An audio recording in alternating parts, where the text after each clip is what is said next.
ask you something? Please. Kalangaval. Am I talking to the hero or the villain? Not both. You're talking to an actor. കഴിഞ്ഞു. Hero എന്ന് പറഞ്ഞാൽ അങ്ങനെയല്ല. Heroism കാണിക്കുന്ന എത്രയോ അല്ലാത്ത കഥാപാത്രങ്ങളും ഉണ്ടാവും. വില്ലനാവുന്ന കഥാപാത്രങ്ങളും മേജർ ക്യാരക്ടേഴ്സും ഉണ്ടാവാം. മെയിൻലി ആക്ടേഴ്സാണ് ബോത്ത്. നമ്മളങ്ങനെ ഒരു കാറ്റഗറൈസ് ചെയ്ത് കഴിഞ്ഞാൽ ചിലപ്പോൾ നമുക്ക് നല്ല നല്ല റോളുകൾ നഷ്ടപ്പെട്ടു പോകും. പ്രമയുഗത്തിലെ റോള് നമ്മൾ വേണമെങ്കിൽ മറ്റേ റോള് ചോദിച്ചാൽ തരില്ലേ അല്ലാത്തത്. പക്ഷേ ഇതല്ലേ രസമായത്. അങ്ങനെ പിന്നെ ഇപ്പോൾ ഒരു after a period of time when you graduate to senior roles കുറച്ചുകൂടെ ചോയ്സ് ഉണ്ടാവണം. You will get more variations. ഈ ഒരു ഹീറോ എന്ന് പറഞ്ഞാൽ അതിനൊക്കെ ഒരു ലിമിറ്റേഷൻസ് ഉണ്ട്. അല്ലാത്ത ഇപ്പോൾ വില്ലന് ചില ലിമിറ്റേഷൻ ഉണ്ടാവും. നമ്മുടെ സിനിമയിലൊക്കെ കാണുന്ന വില്ലന്മാരൊക്കെ പല രൂപത്തിലാണ് വരുന്നത് അല്ലേ? പല ഗെറ്റപ്പിലും പല ക്യാരക്ടേഴ്സായിരിക്കും. ഹീറോയ്ക്കൊക്കെ ഒരു ലിമിറ്റ് ഇപ്പോഴല്ലേ കുറേ അത് മാറിക്കഴിഞ്ഞു. എന്നാലും സ്റ്റിൽ നമ്മുടെ ഒരു കൺവെൻഷണൽ സിനിമയിലൊക്കെ അത് തന്നെയാണ്. ഈ സിനിമയിൽ അങ്ങനെ പ്രത്യേകിച്ച് ആളുകൾ പറയുന്നത് ഞാൻ വില്ലൻ വേഷത്തിലാണ് അഭിനയിക്കുന്നത്. വില്ലനല്ല, ഞാൻ ഡോട്ട് ഡൂയിങ് എ എന്താ ഒരു ഗുഡ് സോളല്ല. ഗുഡ് സോളല്ല. ഒരു കൾച്ചറൽ റീസെറ്റ് ഈ അടുത്ത കുറേ കാലങ്ങളായിട്ട്, കുറേ വർഷങ്ങളായിട്ട് കൾച്ചറൽ റീസെറ്റ് സിനിമയിൽ കൊണ്ടുവരുന്നത് മമ്മൂക്കയാണ്. അപ്പം നമ്മളെപ്പോഴും അല്ല, ഞാൻ പുകഴ്ത്ത് അങ്ങനത്തെ പറച്ചില്ല, ഫ്ലാറ്ററിങ് അങ്ങനെയല്ല. ഇപ്പോൾ മമ്മൂട്ടി കമ്പനിയുടെ 7ാമത്തെ സിനിമ. അപ്പോൾ മമ്മൂക്ക മൊത്തത്തിൽ 400-450ഓളം സിനിമകൾ ചെയ്യുന്നത്, എന്നാലും ഏകദേശം 400+. ഇത്രയും സിനിമകൾ ചെയ്യണമെങ്കിൽ എത്രയോ കഥകൾ കേട്ടിട്ടായിരിക്കും. ഒരു 400 സിനിമ ചെയ്യണമെങ്കിൽ 2000 അത്രയും ചൂസ് ചെയ്യാൻ നോക്കില്ല. 5,000 സ്റ്റോറീസ്, ഒരു 5000 കഥകൾ കേട്ടിട്ട് 400-ലധികം സിനിമകൾ ചെയ്യുകയാണ്. എങ്ങനെയാണ് തീരുമാനം എടുക്കുന്നത് മമ്മൂട്ടി കമ്പനിയുടെ അടുത്ത സിനിമ ഇതാണെന്ന്? മമ്മൂട്ടി കമ്പനിയുടെ അടുത്ത സിനിമ തീരുമാനിക്കുന്നത് ഞാൻ വേറൊരു പ്രൊഡ്യൂസർക്ക് ചിലപ്പോൾ ചെയ്യാൻ സാധിക്കാത്ത സിനിമകളായിരിക്കാം. വേറൊരു പ്രൊഡ്യൂസർ എന്നെ വെച്ച് ചെയ്യാൻ താല്പര്യമില്ലാത്ത സിനിമകളായിരിക്കാം. ഡെഫിനറ്റ് കമേഴ്ഷ്യൽ സക്സസ് നമുക്ക് പ്രഡിക്റ്റ് ചെയ്യാൻ പറ്റാത്ത സിനിമകളായിരിക്കാം. അതൊക്കെ ആയിരിക്കും നമ്മൾ എടുക്കുന്നത്. Otherwise even though commercial aspect ഉള്ള സിനിമ ആണെങ്കിലും അതിനൊരു പ്രത്യേകത വേണം. നമ്മളിപ്പോൾ റോഷാക്കായാലും ശരി, കണ്ണൂർ സ്ക്വാഡ് ആയാലും ശരി, നമ്മുടെ കമേഴ്ഷ്യൽ സിനിമകളാണ്. പക്ഷെ അതും അതിൻ്റെ ഇപ്പോൾ ഈവൻ കോഴ്സ് ടർബോവും കുറച്ചുകൂടെ റിയലിസ്റ്റിക് ആയിട്ട് വരുന്നതാണ്. പക്ഷേ അടിയമ്പിടിയൊക്കെ റിയലിസ്റ്റിക് ആകാൻ പാടാണ്. ബട്ട് സ്റ്റിൽ അതിൻ്റെ ഒരു ടെമ്പോ ഉള്ളത്. അങ്ങനത്തെ സിനിമകളാണ് നമ്മൾ ചൂസ് ചെയ്യുന്നത്. പക്ഷെ ഒരു കഥ കേൾക്കുമ്പോഴേക്കും ഇത് ഈ കഥ കേൾക്കുന്ന സമയത്ത് 2 റോളുകളുണ്ടായിരുന്നു. 2 റോളും മേജർ റോൾസാണ്. അത് ഏത് റോള് ചൂസ് ചെയ്യണമെന്ന് ഞാൻ ആലോചിച്ചപ്പോൾ ഞാൻ ഈ കഥ കേട്ടപ്പോഴേ I will be on doing the other side, the other role. ഇപ്പം ഏതാണ്ടൊരു ധാരണയുണ്ട്. കാരണം ഞാൻ വളരെ പ്ലെയിനായിട്ട് ബ്ലാങ്കായിട്ട് ഇങ്ങോട്ട് വന്നത്. ഇവിടെ ഇങ്ങനെ ഇരിക്കുന്ന ഈ സിഗരറ്റ് ഇങ്ങനെ എരിഞ്ഞുകൊണ്ടിരിക്കുമ്പോൾ എനിക്ക് ആ പോസ്റ്ററിൽ കണ്ടത്, ഞാൻ ജിതിൻ്റെ ഒരു ഇൻ്റർവ്യൂ കണ്ടിട്ടുണ്ടായിരുന്നു, ഡയറക്ടറിൻ്റെ. അപ്പോൾ സിഗരറ്റ് വായിലേക്ക് വെച്ച് ഒരു ഷോട്ടാണ് പറഞ്ഞിരുന്നത്. അത് തനിയെ മറ്റൊരു രീതിയിലേക്ക് ഇങ്ങോട്ടാക്കി. ആക്ടേഴ്സ് ഇംപ്രൂവൈസേഷൻസ് അതുണ്ടാവും. ഏത് റോൾ ചെയ്താലും നമുക്കിപ്പോൾ ഒരു ഡയറക്ടർ പറയുന്നതിന് അതിനെ ഇംപ്രൂവൈസ് ചെയ്യണം. അതായത് നമ്മുടേതായ ഒരു എന്തെങ്കിലും contributions cinema any actor, every actor. അല്ലെങ്കിൽ പിന്നെ ഒരു എന്താ പറയുക, ഡയറക്ടർക്ക് എന്തെങ്കിലും കുറച്ചുകൂടെ സർപ്രൈസിങ് ആയിട്ട് നമ്മൾ കൊടുക്കണം. എന്നാലേ അയാൾക്ക് അടുത്ത ഷോട്ട് വയ്ക്കാൻ പറ്റുള്ളൂ. ഇൻസ്പയറിങ് ആയിരിക്കും. അപ്പോൾ അതായിരിക്കണം അതിനകത്ത്. നമുക്ക് സിനിമയിൽ ഷൂട്ട് ചെയ്യുമ്പോൾ ടേക്കിൽ ഒരുപാട് കാര്യങ്ങൾ വരും. നമ്മൾ റിഹേഴ്സലിലോ സ്ക്രിപ്റ്റിലോ ഇല്ലാത്ത ടേക്കിൽ അങ്ങനെ ഒരുപാട് സിനിമകളുണ്ട്. അത് ഞാൻ പറയുന്നൊന്നുമില്ല, അതിൻ്റെ ക്രെഡിറ്റ് അവർക്ക് തന്നെ ഇരുന്നോട്ടെ. അപ്പോൾ അങ്ങനത്തെ ഉണ്ട്. അതുപോലെ തന്നെയാണ് ഇതിപ്പോൾ സിഗരറ്റ് വലിക്കണമെന്ന് മാത്രമേ പറഞ്ഞിട്ടുണ്ടെങ്കിലും അതിന് നമ്മുടേതായിട്ട് എന്തെങ്കിലും വേണ്ട. ഒരു സിഗരറ്റ് വലിക്കുന്നത് കഴിഞ്ഞോ, സിഗരറ്റ് വലിച്ചുകൊണ്ട് കായില്ല. Particular shot shows so many stories അല്ലേ? അതിന് അപ്പുറത്തെ ഒരാളുണ്ട്, അവരെ കാണാം, അവരെന്താണ് ഏതാണ് എന്നൊക്കെ നമുക്ക് മനസ്സിലാവും വിത്തൗട്ട് ഷോയിങ് ദം. പക്ഷെ പടത്തിൽ കാണിക്കുന്നുണ്ട്. അത് ഭയങ്കര ക്യാച്ചാണ്. കാരണം ട്രെയിലറിൻ്റെ അവസാനം അത് വലിക്കുന്ന അത് തന്നെ നമുക്ക് ഇത് ഏതാണ് ആ ഷെയ്ഡ്, പിന്നെ അതിനകത്തുള്ള വേർഡിങ്സ് ഒക്കെ എപ്പോഴാണ് എന്ത് ആരെ കൊല്ലുമ്പോഴാണ് ഏറ്റവും സന്തോഷം കിട്ടുന്നത് എന്നൊക്കെ ചോദിച്ചിട്ട് അവസാനം ഇങ്ങനെ മമ്മൂക്ക സിഗരറ്റ് വലിക്കുന്ന സിനിമ ഭയങ്കര ക്യൂരിയസ് ആയിട്ടൊരു മിസ്റ്ററി ഉണ്ട്. ഓരോരോ നരേറ്റീവ് ഗ്രാമർ പോലെ ഉണ്ട്, അതായത് കുറേ ഇമോഷൻ ഉണ്ട്. അപ്പോൾ ഇമോഷനും വേണം, ഇൻ്റലക്റ്റും ഉണ്ടാകണം. ശരിക്കും ഈ ഒരു ഇതിലെവിടെ നിൽക്കും, ഈ സ്പെക്ട്രത്തിൽ എവിടെയായിരിക്കും കണക്കാവുക? ഡെഫിനറ്റ് ആയിട്ടൊരു പർട്ടിക്കുലർ ഇമോഷൻ കൊടുത്തിട്ടൊന്നുമില്ല, ഇതൊരു നരേറ്റീവ് മാത്രമേ. ഇപ്പോൾ ഈ പറഞ്ഞ പോലെ ഈ സിഗരറ്റി പടത്തിലൊരു ക്യാരക്ടർ എന്ത് വേണം പറയാം, ക്യാരക്ടറാണ്. ഈ ടേപ്പ് റെക്കോർഡർ ക്യാരക്ടറാണ്, പാട്ടുകൾ ക്യാരക്ടറാണ്. അപ്പോൾ അതിനൊക്കെ നമ്മൾ എന്തെല്ലാം സിനിമയിൽ കാണിക്കുന്നു അതൊക്കെ ഒരു ഉദ്ദേശത്തോട് തന്നെയാണ് എവരിത്തിങ്. എല്ലാം നമ്മൾ ഈ വളപ്പൊട്ടുകൾ എന്ന് പറയുമ്പോൾ ഇതിൻ്റെയൊക്കെ ഭയങ്കര സിഗ്നൽസ് അല്ലേ. അങ്ങനെ എല്ലാത്തിനും സിനിമയിൽ കാണിക്കുന്ന ഓരോ പ്രോപ്പർട്ടീസിനും ആക്ടറിനും even the costumes, even the മറ്റേ വാഹനങ്ങൾ, വെഹിക്കിൾസ്, വീടുകൾ, എല്ലാത്തിനും അതിൻ്റെ ഈ കഥയെ സപ്പോർട്ട് ചെയ്യുന്ന ഒരുപാട് കാര്യങ്ങളുണ്ടാവും. സാധാരണ ഇപ്പൊ ട്രെയിലർ കാണുമ്പോഴേക്കും ഡീകോഡ് ചെയ്യും. സിനിമ വേണമെങ്കിൽ കാണുമ്പോൾ ഡീകോഡ് ചെയ്യാം. അപ്പൊ ഈ ട്രെയിലർ കണ്ടിട്ട് ഞാനിരുന്ന് കുറേ പ്രാവശ്യം ഇപ്പം നമുക്കിടെ അടുത്ത് ട്രെയിലറിനകത്ത് മറ്റവരുടെ ഇൻവെസ്റ്റിഗേഷന്റെ പാർട്ടും കോൺവെർസേഷനും കാണിച്ചിട്ടുള്ളൂ. അതെ, എൻ്റെ ഒരു സില്ലുവറ്റ് മാത്രമേ ഉള്ളൂ പടത്തിൽ. അത് മനഃപൂർവ്വമാണ്. മനഃപൂർവ്വമാണ് അവരെ പറ്റിയ, ഞാനില്ല. എനിക്ക് അതിലൊന്നും കാര്യമില്ല. കാണിക്കണമെന്നോ ഞാൻ ആവശ്യപ്പെടാറില്ല. ഇഷ്ടം അവരുടെ ഇഷ്ടം. അതെ, ഈ ഡീകോഡ് ചെയ്യുമ്പോഴത്തേക്കും ആ ട്രെയിലറിന് തുടക്കത്തിൽ തന്നെ എഴുതി കാണിക്കുന്നുണ്ട്, the venom beneath can be suppressed forever. അതായത് ഒരാളുടെ ഉള്ളിലുള്ള വിഷം ഇപ്പോഴാണെങ്കിലും പുറത്തു വരും. ശരിക്കും നമുക്ക്, ഞാനൊക്കെ ശരിക്കും വിചാരിച്ചിരിക്കുന്നത് ഒരു ഒരുമിച്ചൊരു 48 മണിക്കൂറൊക്കെ നമ്മൾ ഒരാളുടെ കൂടെ സ്പെൻഡ് ചെയ്യുവാണെങ്കിൽ എത്രയൊക്കെ ഉള്ളിൽ നമ്മളത് മറച്ച് വളരെ പോളിഷ്ഡായിട്ടൊക്കെ കാണിച്ചാൽ എവിടെയെങ്കിലൊക്കെ നമുക്കത് കിട്ടും. 48 മണിക്കൂർ വേണമല്ല, ചിലപ്പോൾ 48 കൊല്ലം കഴിഞ്ഞാലും പുറത്തു വരും. It comes for എവറാ.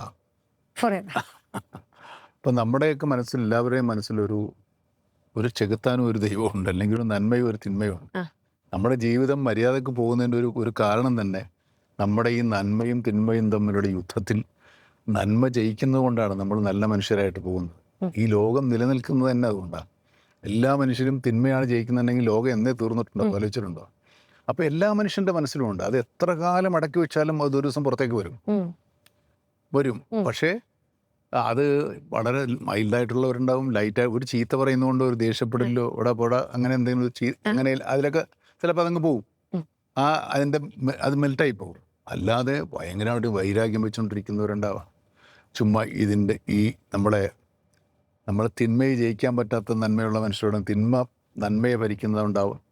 അങ്ങനെയുള്ളവരും ഉണ്ട്, പലരും നമ്മൾ കാണുന്ന മനുഷ്യരെല്ലാം ഒരുപോലെയല്ല. നമ്മൾ ഈ കാണുന്ന പോലെ അല്ല ആരും, അല്ലേ?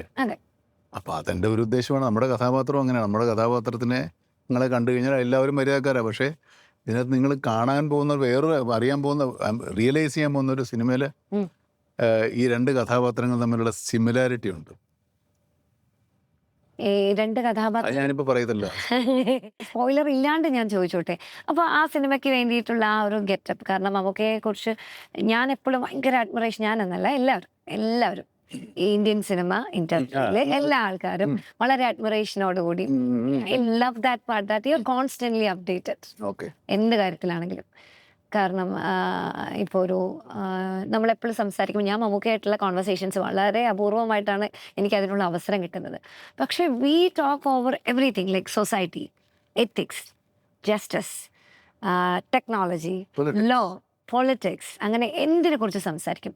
ഇപ്പോൾ കളങ്കാവില്ല അതിൻ്റെ ഒരു ഗെറ്റപ്പ്, അല്ലെങ്കിൽ അതിൻ്റെ ഒരു കോസ്റ്റ്യൂം, ആ ക്യാരക്ടറിന് കൊടുത്ത ഒരു അപ്പിയറൻസ്, അങ്ങനെയല്ല. പല സിനിമകളിലും നമ്മൾ തുടർച്ചയായിട്ട് വരുന്നതല്ലാതെ ഒരു കഥാപാത്രമായിട്ട് വേറിട്ട് നിൽക്കണമെങ്കിൽ അയാളുടെ രൂപവും ഭാവവും ഒക്കെ മാറണം, അല്ലെങ്കിൽ നമുക്ക് ഐഡൻറ്റിഫൈ ചെയ്യാൻ പറ്റില്ല. അല്ലെങ്കിൽ ആ പടത്തിൽ പോലെ തന്നെ ഈ പടത്തിലെന്ന് പറഞ്ഞാൽ അത് നമുക്ക് തിരിച്ചറിയാൻ പറ്റും. നമുക്ക് പോലും വേറൊരു കഥാപാത്രമായിട്ട് നമ്മൾ വേഷം കെട്ടി കണ്ണാടി നോക്കുമ്പോൾ അയാളാണ് ഞാൻ എന്നെനിക്ക് തോന്നണം, മനസ്സിലായില്ല? അതുകൊണ്ട് നേരിയ എല്ലാ കഥാപാത്രങ്ങൾക്കും എപ്പോഴും ഉണ്ടായി എന്ന് വരില്ല. അപ്പോൾ ഇതിനകത്തൊരു സാധാരണ മനുഷ്യനായി ആൾ എങ്ങനെ വേണേലും ആകാം. അതുകൊണ്ടാണ് മുടി പുറകോട്ട് ചെയ്യുമ്പോൾ ഈ ചെക്ക് ഷർട്ടുകൾ ഇടുക കൂടുതൽ സമയത്തും. പിന്നെ ഇയാൾ സിഗരറ്റ് വലിക്കുന്നുണ്ട്, അങ്ങനെയുള്ള ഒരു ഇപ്പോൾ എല്ലാ സിനിമയിലും സിഗരറ്റ് വലിക്കുന്നുണ്ടാവില്ല, എല്ലാ സിനിമയിലും ഈ ഹെയർ സ്റ്റൈലായിരിക്കില്ല, എല്ലാ സിനിമയിലും ചെക്ക് ഷർട്ടുകൾ ഉപയോഗിക്കുന്നുണ്ടാവില്ല, പാൻറ്റ് ഷർട്ട് അങ്ങനെ ഒക്കെയുള്ള അങ്ങനെയുള്ള ഒരു കോസ്റ്റ്യൂം, ഒരു ക്യാരക്ടറൈസ്. ഓരോരുത്തർക്കും ഓരോ സ്വഭാവമാണ്. ചില ആൾക്കാർ ഫുൾ സ്ലീവ് ഷർട്ട് ഇടില്ല, ചില ആൾക്കാർ രണ്ടും ഇടും, ചില ആൾക്ക് ഹാഫ് സ്ലീവ് ഇടുകയുള്ളൂ, ചില ആൾക്കാർ അങ്ങനെ ഉണ്ടല്ലോ. ഓരോരുത്തർക്കും ഓരോ തരത്തിലുള്ള സ്വഭാവങ്ങളുണ്ടാകും. പിന്നെ എന്താ പറയുക, ഒഴിവാക്കാൻ പറ്റാത്ത അവസ്ഥകൾ എന്തുള്ളൂ മനുഷ്യൻ, അല്ലാതെ വേറെ വഴിയില്ല. അല്ലെങ്കിൽ അതിന്റെ കുറേ പാറ്റേൺ ഡയറക്ടറും കുറേയൊക്കെ കോസ്റ്റ്യൂമറിൻ്റെ ഒക്കെ ഇൻഫ്ലുവൻസ് ഉണ്ട്. അവരുടെ ഒരു പ്ലാനിങ് ഉണ്ടാവില്ല, അല്ലെ എല്ലാം കൂടെ നമ്മളല്ല ചെയ്യുന്നത്. ഒരു പടത്തിലും ഒരു ആക്ടർക്ക് ഒരു പരിധിക്ക് അപ്പുറത്തേക്ക് ഇതിനകത്ത് ചോയ്സസ് ഇല്ല. ഡയറക്ടറും റൈറ്ററും അവരുടെ മനസ്സിലുള്ള കഥാപാത്രത്തെ നമ്മളോട് പറയുമ്പോൾ നമുക്ക് അതിനെ മറികടന്നുള്ളൊരു കോൺട്രിബ്യൂഷൻ ചിലപ്പോൾ കഥാപാത്രം മൊത്തം പരിപാടി തയ്യാറായിപ്പോൾ. ഇപ്പം ഞാൻ മമ്മൂക്കയായിട്ട് ഉള്ള എൻ്റെ ഈ പറഞ്ഞുള്ള കോൺവെർസേഷനിലാണെങ്കിലും കഥകളെക്കുറിച്ച് സംസാരിക്കുമ്പോഴാണെങ്കിലും സിനിമയെക്കുറിച്ച് സംസാരിക്കുമ്പോഴാണെങ്കിലും നമുക്ക് ഓരോ വിഷയവും ഒരു കേസ് ഫയൽ പോലെ കൈകാര്യം ചെയ്ത് വക്കീലായിട്ട് തോന്നുന്നു. വക്കീലായിട്ടാണ്. കാരണം ഭയങ്കര ഇങ്ങനെ അതിങ്ങനെ ആ ലെയേഴ്സായിട്ട് ഭയങ്കര ഡെപ്തിൽ സംസാരിക്കുന്ന ഒരാളാണ്.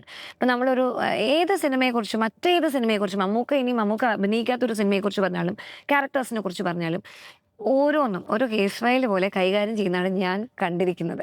എവറിങ് ഇസ് ഒരു ഫയലാണിത്, may be case or not. നമ്മുടെ ഒരു ഫോൾഡറാണ്. ഓരോ കഥാപാത്രവും നമ്മുടെ ഒരു ഫോൾഡറാണ്, ഓരോ ഫോൾഡറിലാക്കി വെച്ചിരിക്കുക. അങ്ങനെ അതെല്ലാം സെപ്പറേറ്റ് ഒന്നിനൊന്നും തൊടാതെ മാറി നിൽക്കുന്നതല്ലേ. റിയൽ ലൈഫിൽ ഇതുപോലെ ഡീകോഡ് ചെയ്ത് എല്ലാം ഇങ്ങനെ ലെയർ ചെയ്ത് അങ്ങനെ അങ്ങോട്ട് ജീവിക്കല്ലേ. We are living our lives, not acting. ഇല്ലേ, ജീവിതത്തിൽ അഭിനയമില്ലല്ലോ. വളരെ അപൂർവമോ അവസരങ്ങളിലേ നമ്മൾ അഭിനയിക്കാറുള്ളൂ. മാക്സിമം ഒഴിവാക്കൂല അഭിനയം. അഭിനയിക്കേണ്ടി വന്നാൽ അഭിനയിക്കണം. വേറെ കളങ്കാവലിന്റെ മീനിങ്, കളങ്കാവലിന്റെ മീനിങ് ഒന്നും പോയിട്ട് കിട്ടിയില്ല ഇതുവരെ. ഞാൻ നോക്കി തപ്പിയൊക്കെ നോക്കിയപ്പോഴേക്ക് എനിക്ക് കിട്ടിയൊരു കാര്യമുണ്ട്, അത് ഞാൻ പറയട്ടെ. പറഞ്ഞോളൂ. അതായത് കളങ്കാവൽ എന്ന് പറഞ്ഞാൽ അമ്പലങ്ങളിൽ, പ്രത്യേകിച്ച് ഭദ്രകാളി അമ്പലങ്ങളിൽ ഇപ്പോൾ ഡീമനായിട്ടുള്ള തിന്മയുടെ പ്രതീകമായിട്ടുള്ള അതാണോ, അത് കണക്ട് ചെയ്തിട്ടുള്ളതാണോ? ദാരുകൻ അല്ലേ? ദാരികൻ, കറക്റ്റ്. ഈശ്വര, ഞാനത് തെറ്റി പറഞ്ഞിട്ടുണ്ടെങ്കിലും ദാരികനുമായിട്ട് ബന്ധപ്പെട്ടിട്ടുള്ള അതൊരു റിച്വലിസ്റ്റിക് ആയിട്ടുള്ള ദാരികനെ കൊല്ലാൻ അതൊരു ഉത്സവ സമയത്ത് ഈ അമ്പലത്തിലുള്ള ഒരു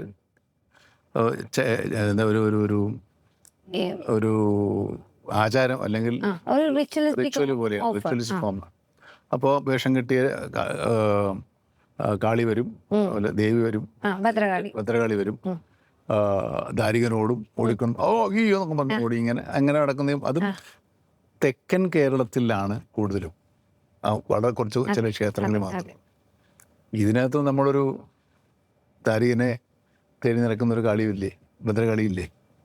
ഭദ്രകാളിയെ കുറിച്ച് ചോദിച്ചപ്പോഴാണ് 21 ഭദ്രകാളികളുണ്ടോ എന്ന് എനിക്കൊരു അവരാരും വരില്ല. അല്ല, എനിക്കറിയാം ജെൻഡറിന്റെ ഇതിൽ ഞാനത് പറഞ്ഞു തന്നെ. കാരണം 21 ഹീറോയിൻസ് ഉണ്ടെന്ന് കേട്ടു.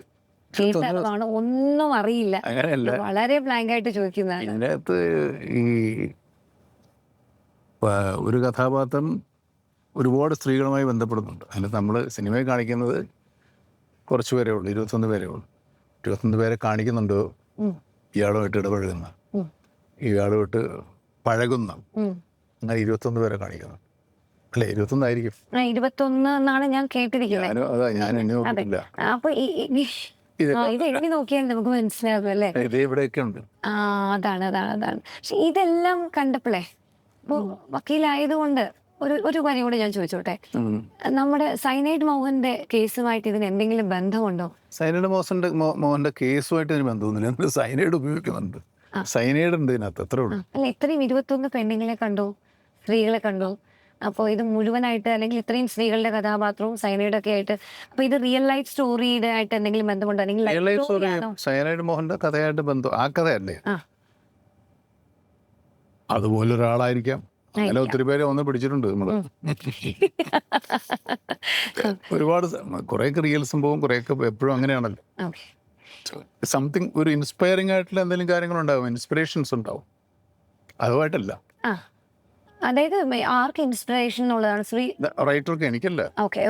റൈറ്റർ ഇൻസ്പയർ ആയിട്ടുള്ള രണ്ടുപേരും റൈറ്റേഴ്സാണ്, ഡയറക്ടറും റൈറ്ററും കൂടെ. നമുക്ക് ഇപ്പൊ ഈ മൂവിയിൽ Vinayakan, why Vinayakan? Vinayakan is a change, police officer, investigating officer. ഞാൻ ഓഫ് കോഴ്സ് വിനായകന് ചേഞ്ച് ആയിരിക്കും, നമുക്കും ചേഞ്ച് ആയിരിക്കും. വിനായകൻ എനിക്ക് പോലീസായിട്ടൊക്കെ അഭിനയിച്ചിട്ടുണ്ട് പുള്ളി മുമ്പ്. പക്ഷെ ഇത് അങ്ങനത്തെ ഒരാളല്ലേ, ഭയങ്കര ഞാൻ പറഞ്ഞ കുറച്ച് സ്പോയിലിംഗ് ആയി പോവുക. ഒരു ന്യൂ ഏജ് മൂവി, യങ്സ്റ്റേഴ്സിൻ്റെ കൂടെ ഏറ്റവും ഈസി ആയിട്ട് കൊളാബറേറ്റ് ചെയ്യാനുള്ളൊരു എബിലിറ്റി, എബിലിറ്റി ഒന്നുമല്ല, വേറെ വഴിയില്ലാന്നിട്ട്. അല്ല അല്ല, വളരെ ഈസാണ്. കാരണം ഇപ്പോൾ ഈസാക്കുന്നത് ഞാൻ ഈസാവുന്നില്ല. I will make them easy for my sake. അവർക്ക് ഈ ടെൻഷനോ സ്ട്രെസ്സോ ഒന്നും ഇല്ലാതിരിക്കാൻ വേണ്ടി ഞാൻ ശ്രമിക്കാറുണ്ട് എപ്പോഴും. That is for my good. ഞാനും അതിനെ വളരെ എക്സ്പീരിയൻസ് ഉള്ള ഒരാളാണ്. ഗാനഗന്ധർവ്വനിൽ മമ്മൂക്കയുടെ കൂടെയുള്ള ആദ്യം ഷോട്ട് എടുക്കുമ്പോൾ ജയിലിൻ്റെ അവിടെ വന്നിട്ട് ഞാൻ ആദ്യമായിട്ട് എന്നൊക്കെ പറയുമ്പോൾ മമ്മൂക്ക എന്നെ അത്രയും കൂളാക്കി വളരെ സപ്പോർട്ടിങ് ആയിട്ട് നിങ്ങളുടെ ഇതുകൊണ്ടല്ലേ, എനിക്ക് വേണ്ടിയിട്ടാണ്. കളങ്കാവലിൽ ഇപ്പം നേരത്തെ പറഞ്ഞില്ലേ വില്ലനാണോ ഹീറോ ആണോ എന്നൊക്കെ ഞാൻ ചോദിച്ചു. ആക്ടറാണെന്ന് പറഞ്ഞു. വിനായകനെ കൊണ്ട് വെച്ച് പ്ലേസ് ചെയ്തിരിക്കുകയാണ്. അപ്പോൾ നമ്മുടെ സ്പോയിലർ തരില്ല, വേണ്ട, ഇതിൻ്റെ ആവശ്യമില്ല. അല്ല, നമ്മളിത് ഓബിയസ് ആണ്, എല്ലാവർക്കും അറിയാവുന്ന. അതെ അതെ അതെ. പക്ഷെ എന്നാലും വിനായകനും മമ്മൂക്കയും ഇങ്ങനെ 2 റോളിൽ കളങ്കാവിൽ വരുമ്പോൾ നമ്മുടെ ക്യൂരിയോസിറ്റി ഭയങ്കരമാണ്. അത് എങ്ങനെയാണ് കാരണം ഭ്രമയുഗമൊക്കെ കണ്ടു കഴിഞ്ഞിട്ട് അതിന്റെ ഡെപ്ത് നമുക്കറിയാം ഏത് അവസ്ഥ വരെ. അത് പക്ഷേ നമ്മളൊരു ഫാൻറ്റസി അല്ലെങ്കിൽ വേറെ എന്തെങ്കിലും തരത്തിൽ പറയാം. ഇത് കുറച്ചുകൂടെ റിയലിസ്റ്റിക് ആണ്. ഈ ആൾക്കാരൊക്കെ സാധാരണ മനുഷ്യരാണ്. സാധാരണ നമ്മൾ കാണുന്ന സൊസൈറ്റിയിൽ കാണുന്ന ആൾക്കാരെ പോലെയുള്ള ആൾക്കാരാണ്. ഒരു സ്വഭാവം പറഞ്ഞ പോലെ വനം ബനീത്ത് നമ്മൾ കാണുന്നുണ്ട് അവിടെ ഇവിടെയൊക്കെ. അത് കുറച്ചുകൂടെ ഞാൻ അങ്ങോട്ട് പോയി സ്പോയിലർ. അത് വേണ്ട, അത് കുഴപ്പമില്ല. ഈ ഇമേജ് ബ്രേക്ക് ചെയ്യാനുള്ള ധൈര്യം പുഴു എടുത്തു നോക്കട്ടെ, ഭ്രമയുഗം എടുത്തു നോക്കട്ടെ, ഇതിലൊന്നും നായകനല്ല, ഇതിലെല്ലാം വില്ലനാണ്. എവിടെ നിന്ന് കിട്ടി ഈ ധൈര്യം? ധൈര്യമില്ല നമുക്ക്. അങ്ങനെ ധൈര്യപ്പെട്ട് ചെയ്യുന്ന കാര്യങ്ങളല്ലേ ഇതൊക്കെ, ആഗ്രഹം കൊണ്ട് ചെയ്യുന്നത്. നമുക്ക് അങ്ങനെ റോൾ അഭിനയിക്കണമെന്നുള്ള ആഗ്രഹമില്ല ഒരു ആക്ടർക്ക്. എന്നെ എപ്പോഴും I don't want to ignore the actor in me. അപ്പോൾ അയാൾക്കൊരു പൊസിഷൻ, ഒരു സ്ഥാനം ഉണ്ടാവണം. He should be properly fed. അതാണ് ആ ആക്ടറുടെ ഒരു ദാഹം എന്നൊക്കെ പറയില്ലേ, നടൻ. അപ്പോൾ നമ്മൾ എന്നിലുള്ള നടനെ എപ്പോഴും സാറ്റിസ്ഫൈ ചെയ്യണമെന്ന് എനിക്ക് ആഗ്രഹമുണ്ട്. പിന്നെ മറ്റുള്ളതൊക്കെ പിന്നീട് വന്നാൽ ഒൺലി ആൻ ആക്ടർ സ്റ്റാർ ആകാം, സ്റ്റാറിന് ആക്ടർ അങ്ങനെ ഒട്ടൊന്നും പോകണ്ട. പക്ഷെ എന്നെ സംബന്ധിച്ചിടത്തോളം എനിക്ക് ഏറ്റവും ഇഷ്ടം ആക്ടറാവുന്ന. മറ്റതൊക്കെ എനിക്ക് പിന്നീട് വന്നു ചേർന്നാവുന്ന ഞാൻ നിഷേധിക്കുന്നില്ല. സ്റ്റാർ ആകുക എന്തെല്ലാം ആയിക്കോട്ടെ, അതിന് വിരോധമില്ല. പക്ഷെ ആക്ടർ തന്നെയാണ് എപ്പോഴും എൻ്റെ പ്രിഫറൻസ്. അപ്പോൾ ഈ ആക്ടറുടെ ആഗ്രഹമാണ് കേട്ടോ ഇതൊക്കെ. എനിക്ക് ഈ ആഗ്രഹം ചോദിക്കുമ്പോൾ നിങ്ങളിപ്പോൾ ഈ പുട്ടുറുമീസോ അല്ലെങ്കിൽ മൃഗയോ ഒക്കെ ഈ ആക്ടറുടെ ആഗ്രഹങ്ങളാണ്. മറ്റേ നമ്മൾ പ്രാഞ്ചേട്ടനിലായിട്ടൊക്കെ വരുന്നില്ലേ, അതൊക്കെ ആഗ്രഹങ്ങളാണ്. മനസ്സിലാവും. അത് പണ്ട് എനിക്ക് തോന്നുന്നു ഒരു 25 വർഷം മുമ്പും നമുക്കത് പറഞ്ഞിട്ടുണ്ട്. എനിക്ക് ആക്ടർ എന്നറിയപ്പെടാനാണ് ഇഷ്ടം. എന്നാലും ചോദിക്കുകയാണ്, ആഗ്രഹം അതെങ്ങനെ ധൈര്യത്തിലേക്ക് വന്നു? അതെങ്ങനെയാണ് ആ ധൈര്യം? ആഗ്രഹം വേറെ. ഇപ്പം എനിക്ക് ആഗ്രഹമുണ്ട്, എനിക്ക് പലതും ആഗ്രഹമുണ്ട്, എനിക്ക് ഇങ്ങനെ, പക്ഷെ എനിക്ക് ധൈര്യം പോരാ. ധൈര്യം ഉണ്ടെന്ന് പറഞ്ഞോ, ധൈര്യമുള്ളതുകൊണ്ടാണ് എടുത്ത് ചാടുന്നത്. അല്ല, നമ്മളിപ്പോൾ ഒരു തോട് ചാടുന്നു വെച്ചോ, തോടിന് കുറച്ച് ദൂരമുണ്ട്. തോട് ചാടി ചിലപ്പോൾ വെള്ളത്തിൽ വീഴില്ല എന്നുള്ള ധൈര്യം കൊണ്ട് മാത്രമേ നമുക്ക് ചാടാൻ പറ്റുള്ളൂ. ചാടിയില്ല നമ്മൾ അങ്ങ് എത്തൂല്ല, അല്ലേ? അപ്പം അതിനൊരു ധൈര്യവും ഒരു ഉറപ്പും വേണം. അപ്പോൾ ആ ക്യാരക്ടർ ചെയ്താൽ നന്നാവില്ലേ, നന്നാവുമോ എന്നൊക്കെ ആലോചിച്ചിരുന്നാൽ ചിലപ്പോൾ കിട്ടില്ല വേറെ ആൾക്കാർ ചെയ്തു. അപ്പോൾ നമ്മൾ ധൈര്യമായിട്ടൊന്ന് ഇറങ്ങണം, വെള്ളത്തിൽ ഇറങ്ങണം. തണുക്കുമെന്ന് പറഞ്ഞിട്ട് ഇറങ്ങാതിരിക്കരുത്. വെള്ളത്തിൽ ഇറങ്ങാതെ നീന്തൽ പഠിക്കൂല, കരയിൽ നിന്ന് നീന്തൽ പഠിക്കാനേ പറ്റില്ല. ബെസ്റ്റ് ആക്ടറിൽ നോക്കുകയാണെങ്കിൽ വിനായകൻ ത്രൂ ഔട്ട് ഉണ്ട്. മമ്മൂക്കയുടെ കൂടെ തുടങ്ങിയ ഒരു യാത്രയാണ്. ആ വിനായകനിൽ നിന്നും കളങ്കാവിലെ വിനായകൻ്റെ ഒരു വളർച്ച മമ്മൂക്ക എങ്ങനെയാണ് നോക്കിക്കാണേ?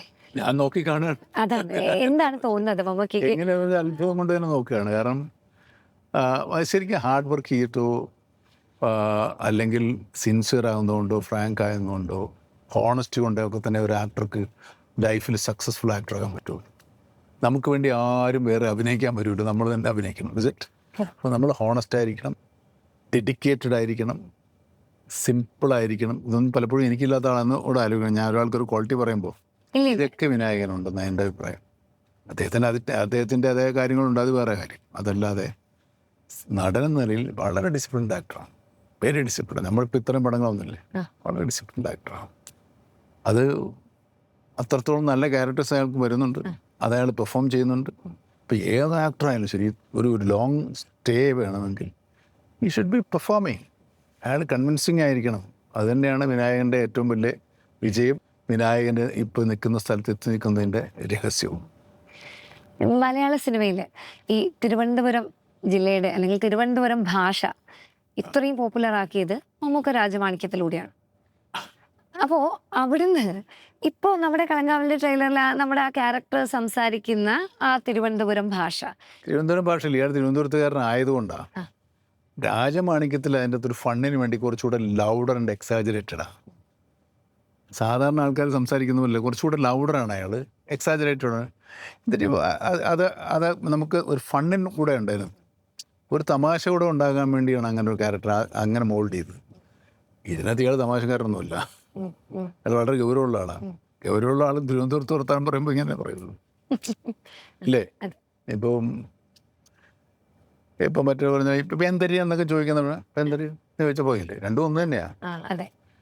അപ്പോൾ അതിൻ്റെ അത് നമുക്ക് പെട്ടെന്ന് നോട്ടീസ് ചെയ്യത്തില്ല. ആൾക്കാർ പടം കണ്ടുകൊണ്ടിരിക്കുമ്പോൾ 1-2 സീൻ കഴിഞ്ഞാൽ അതങ്ങ് മറക്കും, പിന്നെ അതിലോട്ടങ്ങ് മാറും. അതെ, കറക്റ്റ്. ഞാൻ ചോദിക്കാൻ കാരണം ഇത്രയേ ഉള്ളൂ. ഇപ്പോൾ കളങ്കാവലിലെ ഒരു ക്യാരക്ടർ അല്ലെങ്കിൽ ഭ്രമയുഗത്തിലെ ഒരു ക്യാരക്ടർ റൈറ്റർ എഴുതി വെച്ചിരിക്കുന്നു, നമുക്ക് അത് ലെയർ ചെയ്ത് അത് അത്രയും ഡെപ്തിലേക്ക് പോകുന്നു. പക്ഷേ ആ ക്യാരക്ടറായിട്ട് മാറുമ്പോൾ അങ്ങനെ ഒരാളെ നമുക്ക് ഡെഫിനറ്റ്ലി അല്ലെങ്കിൽ നമ്മൾ സൊസൈറ്റിയിൽ കാണുന്നുണ്ടാകും, പല ജസ്റ്റേഴ്സ് ഉണ്ടാകും. ഇതെല്ലാം നമ്മൾ എനിക്കറിയാം. അറിയാച്ചാൽ അങ്ങനെയല്ല, പൂർണ്ണമായിട്ടല്ല, വിദൂരമായിട്ട് അങ്ങനെ കുറേ കാര്യങ്ങൾ അങ്ങനെ ഒരാളെ എനിക്കറിയാം. ഇപ്പോഴും അദ്ദേഹം ജീവിച്ചിരിക്കുന്ന ബിഗ് മാൻ, വലിയ ആളാണ്. ഓക്കെ. അപ്പം ഞാൻ ചോദിക്കുന്നത്, അപ്പോൾ ആ സിനിമയുടെ പ്രിപ്പറേഷൻ അല്ലെങ്കിൽ ഒരു ക്യാരക്ടർ മനസ്സിലേക്ക് കയറുമ്പോൾ ഇതുമായിട്ട് സിമിലർ ആയിട്ടുള്ള ഒരാളെ എല്ലാത്തിനും വേണമെന്നില്ല. ഇവർ ഇപ്പോൾ നമ്മൾ മനുഷ്യരെ കാണുമ്പോൾ നമ്മൾ അവരൊന്ന് ഒബ്സർവ് ചെയ്യാറുണ്ട്. ബിക്കോസ് ആൻ ആക്ടർ നമ്മൾക്കുണ്ടെങ്കിൽ അയാൾക്ക് എന്തൊക്കെ പ്രത്യേകത, എന്തൊക്കെ സാധനങ്ങൾ, എന്തൊക്കെയാണ് ഇവർ ചെയ്യുന്നത്, അതൊക്കെ നമ്മുടെ എന്താ പറയുക, നമ്മുടെ ഒരു സബ് കോൺഷ്യസിൽ ഡേറ്റയിലുണ്ടാവും. അത് ഓട്ടോമാറ്റിക്കായിട്ട് വരും. നമ്മളൊരു ക്യാരക്ടർ ചെയ്യുമ്പോൾ ഇങ്ങനത്തെ ഒരാളാണെങ്കിൽ ഇന്ന കാര്യങ്ങൾ വേണം, നുവാൻസസ് വരും, കുഞ്ഞു കാര്യങ്ങളൊക്കെ വരും ചെറുതായിട്ട്. അപ്പോൾ ഇയാളിങ്ങനെ മറ്റേ ഇതില്ലേ, കൈ വെക്കുന്നത്, കാല് വെക്കുന്നത്, അടയ്ക്കുന്നത്, കഴിക്കുന്നത്, അതൊക്കെ വരും. അതിൽ പെട്ടാണ് ഈ സിഗരറ്റ്. അത് ഞാൻ ചോദിക്കാൻ വരുമായിരുന്നു. ഈ പറഞ്ഞ സിഗരറ്റിലുള്ള ആളും നമുക്കായിട്ട് വളരെ അടുത്ത് നിൽക്കുന്ന ആളാണോ, ഡെയിലി കാണുന്ന ഒരാളാണോ? സിഗരറ്റ് വലിക്കുന്ന ആളെയും മറ്റേ മറ്റേ ഇത് വിടുന്ന മറ്റേ പുക വിട്ടിട്ട് ഞാൻ തന്നെ കുറേ സിനിമ ചെയ്തിട്ടുണ്ട്. പക്ഷേ ഇതിനകത്ത് ഒരു നേച്ചറാണ്, ക്യാരക്ടറിൻ്റെ നേച്ചറാണ്. മറ്റേതൊക്കെ ഒരു സംഭവം ഒരു ഷോർട്ടിൽ ഇങ്ങനെ കാണുന്നു. ഇത് ദാറ്റ്സ് വെരി ഇമ്പോർട്ടൻറ്റ്. അയാളുടെ ഒരു ക്യാരക്ടർ ഫീൽ ചെയ്യുന്ന ഒരു സംഭവമാണ്. കളങ്കാവിൽ കാണാനായിട്ട് ഞാൻ എന്തായാലും ഫസ്റ്റ് ചോദിക്കുന്നുണ്ടാവും. Thank you. എൻ്റെ ടേക്ക് അവേ എന്തായിരിക്കും? അങ്ങനെ ഒരു ടേക്ക് അവേ ഓഫർ ചെയ്യാനില്ല എനിക്കൊന്നും പ്രത്യേകിച്ച്. ബിക്കോസ് ഒരു സിനിമ കാണാൻ തിയേറ്ററിൽ വന്ന ആൾക്കാർക്ക് ഓരോ പ്രതീക്ഷകളുണ്ട്, പല പ്രതീക്ഷകളുമായിട്ട് വരുന്ന പല ആളുകളാണ്. അപ്പോൾ അവരുടെ എല്ലാവരെയും ചിലപ്പോൾ സാറ്റിസ്ഫൈ ചെയ്ത് വരുന്ന എന്ന് വരില്ല എല്ലാ സിനിമയും. ഒരു സിനിമയും അങ്ങനെ എല്ലാവർക്കും ഇഷ്ടപ്പെട്ട സിനിമകൾ വളരെ കുറച്ചേ ഉണ്ടാവും. കുറച്ച് പേർക്ക് എങ്ങനെയായാലും ഇഷ്ടപ്പെടാതെ ഉണ്ടാവും. അങ്ങനെ ഈ സിനിമയെ ആ കൂട്ടത്തിൽപ്പെട്ടാണ്. എല്ലാവർക്കും ഇഷ്ടപ്പെടുമെന്ന് നമുക്ക് വാശി പിടിക്കാൻ ഒക്കില്ല. പറ്റുമോ?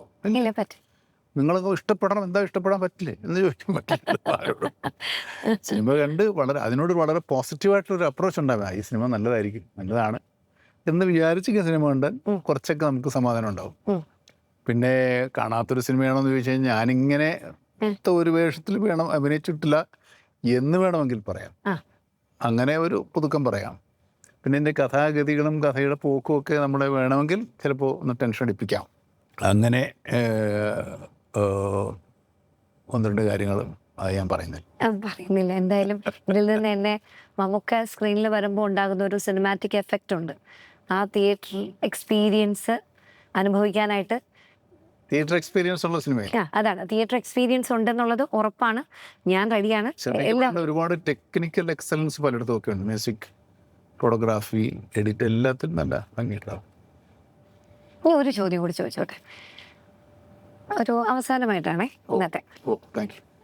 ഒത്തിരി വ്യത്യസ്തമായിട്ടുള്ള കഥാപാത്രങ്ങൾ ചെയ്തുകൊണ്ടിരിക്കുന്നു. കളങ്കാവിൽ ഏറ്റവും വ്യത്യസ്തമായിട്ട് ഇപ്പോൾ ചെയ്യാനായിട്ട് പോകുന്നു. ഞങ്ങളെല്ലാം പ്രതീക്ഷിച്ചിരിക്കുന്നു. ഇപ്പോൾ വളരെ എളുപ്പത്തിൽ ഞാൻ ചോദിക്കുകയാണ്, എളുപ്പപ്പണി, ഞാൻ ഇങ്ങനത്തെ ഒരു കഥ എഴുതിക്കൊണ്ട് വന്നാലായിരിക്കും എനിക്ക് മമ്മൂക്കെ ഇമ്പ്രസ് ചെയ്യാൻ പറ്റുന്നത്? കഥ ഉണ്ടാവുമ്പോഴും എഴുതുമ്പോഴും ഒരിക്കലും എൻ്റെ മനസ്സിൽ കണ്ടുകൊണ്ട് എഴുതരുത്. ഇല്ല, എൻ്റെ മനസ്സിൽ കണ്ടുകൊണ്ട് എഴുതിയാൽ ഞാനായിപ്പോവും കഥാപാത്രം മാത്രമേ എഴുതാവുള്ളൂ. അങ്ങനെയാണെങ്കിൽ ഇങ്ങനത്തെ പടങ്ങൾ ഉണ്ടാവുള്ളൂ. പിടികിട്ടിയാ ഞാനൊരു മാസ്റ്റർ ക്ലാസ് അറ്റൻഡ് ചെയ്ത് എപ്പോഴും കോൺവെർസേഷൻ അവസാനിക്കുന്ന പോലെ